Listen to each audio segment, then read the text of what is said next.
Howdy everyone. Thought I would get a Western hat to match our theme in the back, our new backdrop.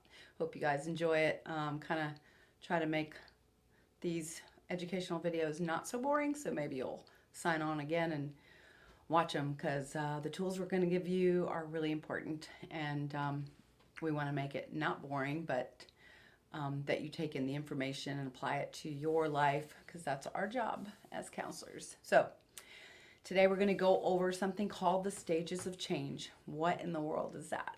Well, the stages of change is a model created by two really smart guys.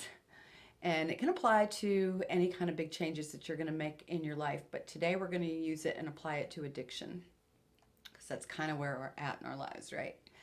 I'm going to go over the stages with you and what they look like when you're in addiction. And so at the end of the video, you can identify what stage you're in and then maybe what stage you want to move into. Okay, so we'll get through it really quickly. The first stage of change is called pre-contemplation. And so pre-contemplation means that you're kind of in denial. It's very similar to denial. So it means that, you know, your friends can be telling you, your mom can be telling you, you could be getting charges, you know, but you're not even thinking about that. It doesn't matter. If anybody talks to you and says, hey man, you really got a problem, you really need to stop that behavior that's basically caused from using whatever substance you're using, you know, you don't want to hear it, you don't want to talk about it, you may even get mad if somebody is talking to you about it. So that's pre-contemplation. I'm sure everybody's been there before. I haven't met anybody that's in even recovery that never went through a pre-contemplation stage where they didn't want to hear about it. All right, so that's number one. Number two is contemplation. What in the world does that mean? That means that you're actually thinking about it.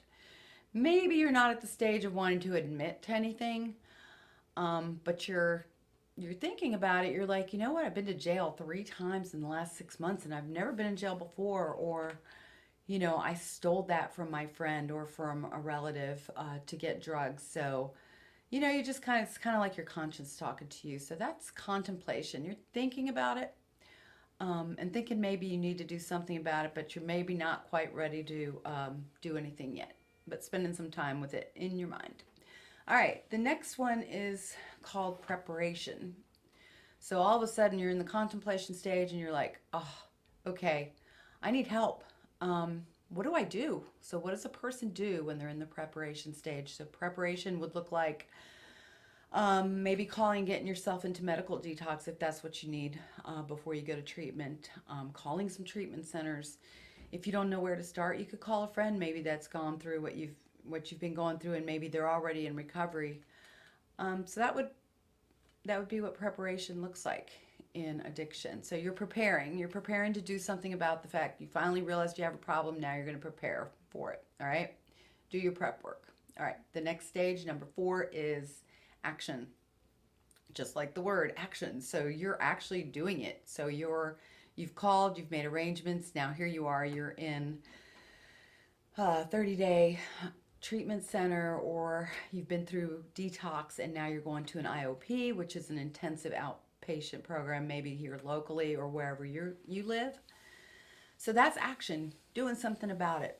All right, so the next stage after the action is called maintenance. And what the maintenance stage looks like is that, just like the word sounds, you are maintaining your recovery. All right, so how would maintaining your recovery look like in addiction? Well, it could look like a few different things.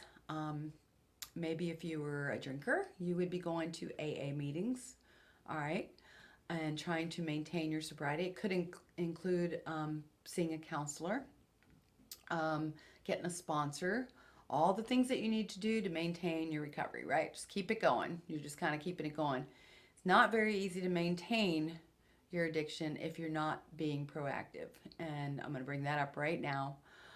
So make sure that you're proactive about your recovery. You know, always be aware that you need to be doing something and continue to work towards it. All right, so that's the maintenance stage. The last but not least stage, that when you're using this model of stages of change in addiction, we also throw in as the 6th stage is relapse. Why would we do that? Why are we assuming that somebody's going to relapse? We're not assuming somebody's going to relapse, but it happens. And by including it in this model of stages of change, it actually gives you more of a, hey, if it happens, it's okay. Guess what? You can jump from the relapse stage over to usually the action stage, right? You already know you have a problem or you wouldn't have gone into treatment the first time. So you don't have to go around all the stages. You can skip pre-contemplation because guess what? You've already admitted it. You've already been in treatment. Skip contemplation. You already know you got a problem. So you can get right down into action or even to maintenance. Maybe you don't need to go into treatment again, into a facility, but just start going back to meetings, right? And do what you need to do to maintain. So that's why we throw that in there.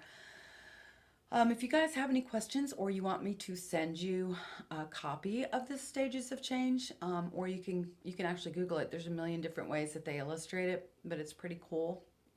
And spend some time after the video and identify what stage you're in. All right, if I can help you in any other way, please give me a call. Peace. You guys take care.